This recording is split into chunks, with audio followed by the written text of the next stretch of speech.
be collecting soon from my fellow colleagues, Mayor Menino.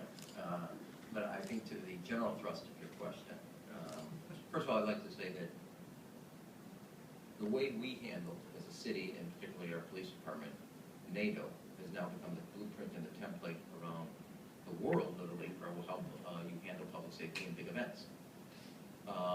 Obviously, as you know, as soon as Boston happened, I asked for certain reviews of lessons learned. As you know, the federal government's doing that, but for our own public safety entities to do that.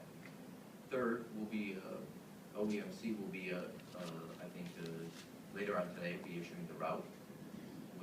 We are making a strong recommendation people not bring their backpacks and other packages because it will add additional security that will be conducted.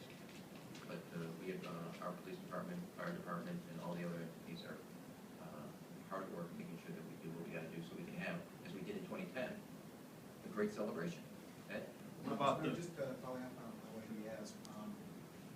So with regards to the backpacks, are there any other lessons from how the marathon played out in law enforcement? I can't specifically answer to that because that's what, I mean, law enforcement and both the OEMC and the police department specific things. We have done our training, as we did both for NATO and other big events we host in the city.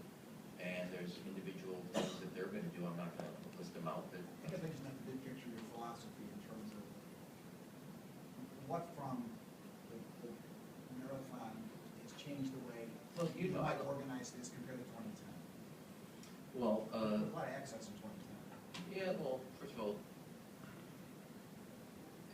as you know, right immediately after Boston, the incident in the marathon, I asked for 2 reviews from our public safety and emergency response. One, because we were at a marathon, there was a lot of health support that played a role.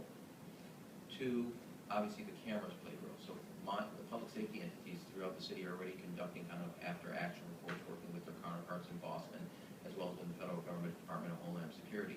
I am not in the position today to sit there and say, here are all the 22 things. There's individual things, so that's not for me to do. Philosophically, know that we handled NATO unbelievably well.